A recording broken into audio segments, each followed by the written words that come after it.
10 crazy psychology misconceptions. Have you ever been told you're either left-brained or right-brained? Ever watched someone fidget and thought they're definitely lying? What if I told you most of what you think you know about how the human mind works is totally wrong? Psychology is one of those fields where pop culture gets a lot more attention than actual science. So let's clear it up. Here are 10 crazy psychology misconceptions that everyone still believes. Number 10, we only use 10% of our brain. This is the king of all psychology myths. Movies, motivational speakers, and your friend who just discovered meditation all love to repeat it. We only use 10% of our brains. Supposedly, if you just unlock the rest, you'd be doing calculus in your sleep and bending spoons with your mind. Yeah. No. Here's the truth. We use 100% of our brain, just not all at once. Brain scans like fMRI and PET imaging show activity across virtually every region of the brain, even when you're chilling on the couch or doom scrolling social media. Even while you sleep, your brain is working hard processing memories,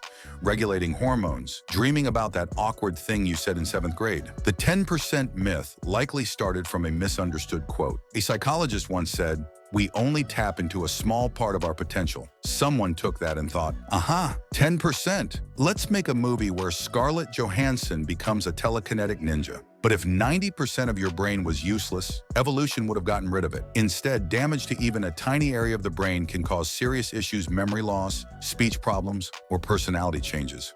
That doesn't sound like extra. Does it even do anything tissue? Number 9, left-brained equals logical, right-brained equals creative. You've probably taken one of those online tests that tell you you're right-brained, you're a dreamy creative soul, or you're left-brained, you love spreadsheets and Sudoku. Fun idea, totally false. Yes, your brain has two hemispheres, and yes, certain functions tend to be more active on one side. But the reality is that both sides work together on everything important. Language, mostly left hemisphere.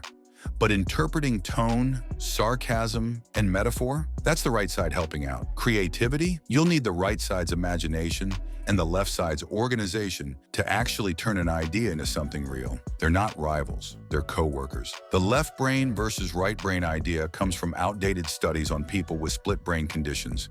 People who had their corpus callosum severed, usually to treat epilepsy. Their brains behaved differently because the two halves couldn't communicate anymore. That's not how most brains work. So the next time someone tells you they're too right-brained to do math, remind them they're using both hemispheres to come up with that excuse. Number 8, lie detection is just about eye contact or body language. Think you can spot a liar by how much they blink? Or that looking to the left means someone is fabricating a story? Nice try, Sherlock. Even trained professionals are barely better than flipping a coin when it comes to spotting lies. Despite what movies and YouTube body language experts might say, there is no reliable universal sign of lying. Some people avoid eye contact when they lie. Some people avoid eye contact all the time because they're shy, anxious, or neurodivergent. Some liars look you straight in the eye and lie like it's their job because it is.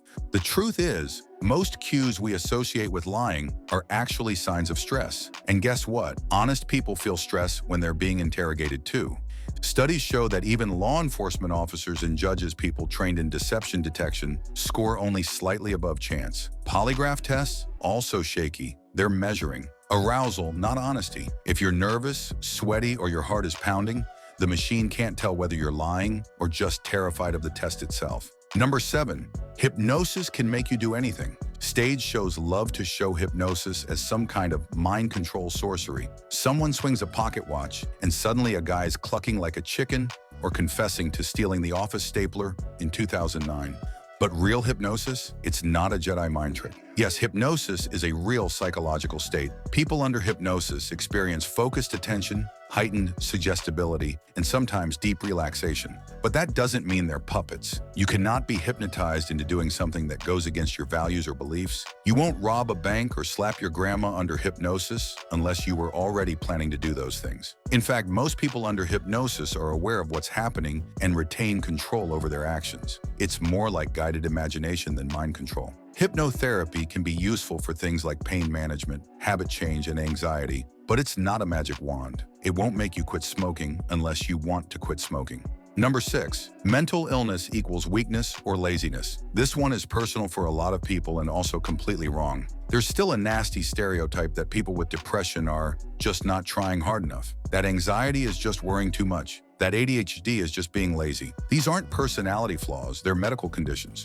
Depression isn't about being sad, it's a chemical imbalance in the brain that affects sleep, appetite, energy, motivation, and even physical health. Anxiety isn't about overreacting. It can involve intense panic, racing thoughts, and physical symptoms like chest pain or dizziness. ADHD isn't just being fidgety or distracted. It affects executive function, your brain's ability to plan, focus, and regulate emotions.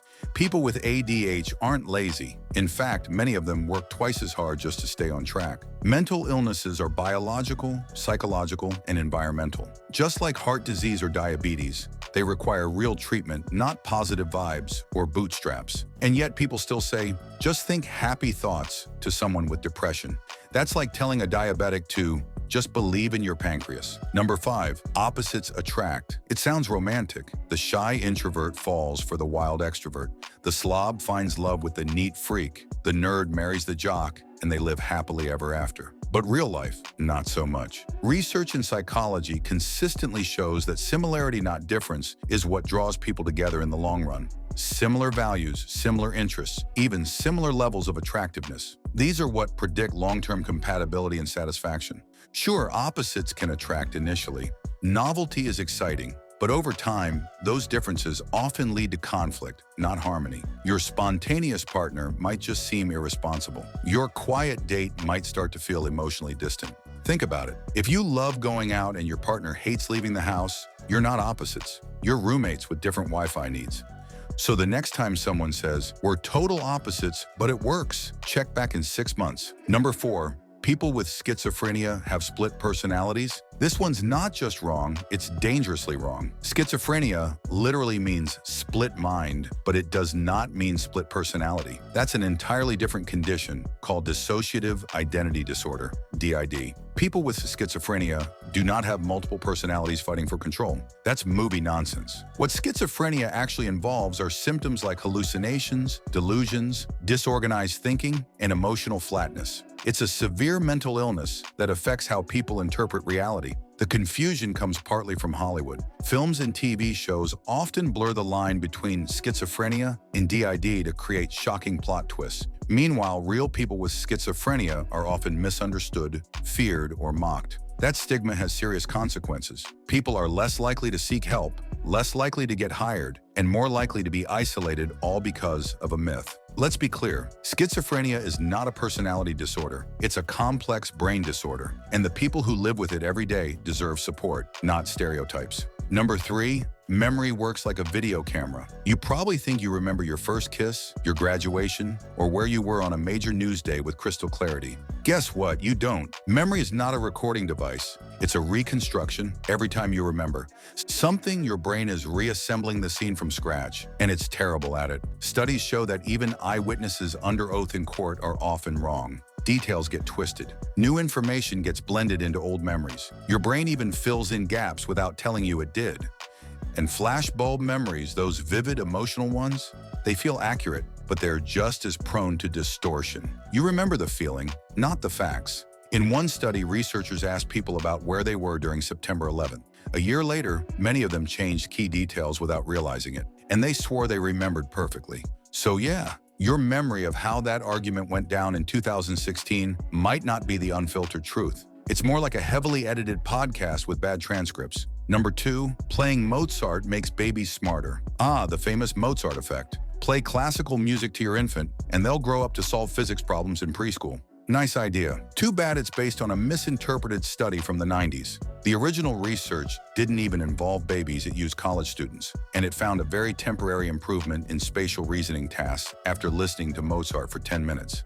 Not genius, not permanent, just a short boost in one area of cognition. But the media got hold of it, added babies to the mix, and boom, an entire industry of baby genius CDs was born. Now, music is great for development. It can improve mood, attention, and creativity. But Mozart won't turn your toddler into Einstein unless he's also getting good sleep, nutrition, and a stimulating environment. So go ahead and play Mozart, or Beyonce or Bluey. Just don't expect it to raise their IQ by 50 points. Number 1. People with mental illness are more violent. Let's end with a big damaging myth, that mental illness, or danger. Every time there's a crime in the news, someone asks, was the person mentally ill? It fuels the belief that people with conditions like schizophrenia, bipolar disorder, or PTSD are ticking time bombs. But here's what the data says. People with mental illness are more likely to be victims of violence than perpetrators. In fact, the vast majority of violent crime is committed by people without any diagnosed mental illness.